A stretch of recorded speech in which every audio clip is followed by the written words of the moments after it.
Okay, so like Yeah. everyone's talking about revenge travel, right? Right. Making up for all that lost time, flights are packed. But then you've got all this talk about potential U.S. trade tariffs too. Yeah. And like, are people going to keep traveling if the economy starts looking shaky? I mean, that's what we're diving into today, right? Trying to Yeah. figure out if these tariffs are actually going to like rain on everyone's travel parade. Right, right.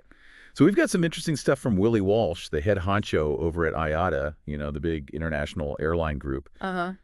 We'll see what he has to say, and then compare that to like what individual airlines like Virgin Atlantic and Lufthansa are actually seeing on the ground. Sounds good, yeah. It's like we know travel has bounced back like crazy since the pandemic. I mean, IATA's data shows demand is actually 9% higher than before 2019. Wow, 9%? 9%, yeah. So the big question is, with all this tariff stuff looming, how much could that, throw things off? Yeah, that's the million-dollar question. Yeah. Okay, so starting with Walsh. He seems, I don't know, surprisingly chill about the whole thing. Really? Yeah, he calls all the tariff talk, quote, additional uncertainty, which, okay, doesn't sound amazing. Right. But he also thinks the airline industry can, roll with it.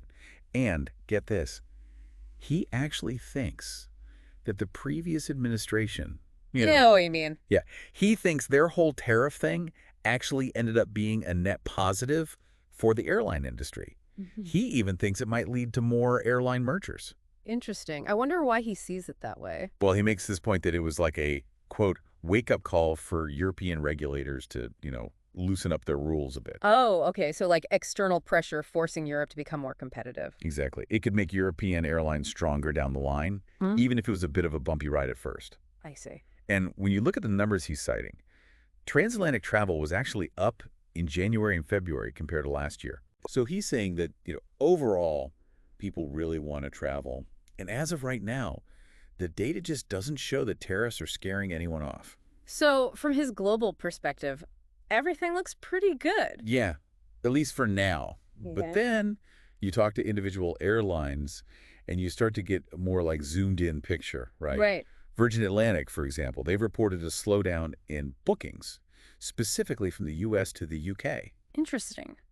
And, that kind of echoes what Delta, their partner, has been saying. They're worried about economic uncertainty in the U.S., and they think that's going to hit travel. Makes sense. So even though the global trend might be positive, it seems like some specific routes are definitely feeling the pressure. Yeah, it seems like a bit of a mixed bag, really. I mean, we've got Virgin Atlantic saying things are slowing down, maybe because of economic worries in the U.S., but then Lufthansa says their transatlantic bookings are still strong.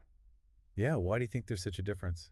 Well, it could be the type of traveler on each route. Yeah. Maybe Virgin Atlantic relies more on leisure travelers who might be quicker to cancel a trip if the economy looks bad. Yeah, makes sense. Whereas Lufthansa might have more business travelers who, might have to travel no matter what. Right. Or it could be the specific destinations. I mean, maybe some places are just seen as more splurge worthy than others, and people are cutting back on those first. Interesting. It really makes you think about beyond just these tariffs and the overall economy, what else is going to shape travel demand going forward? Yeah. I mean, is this travel surge we're seeing just a temporary thing, or is it a fundamental shift? Yeah.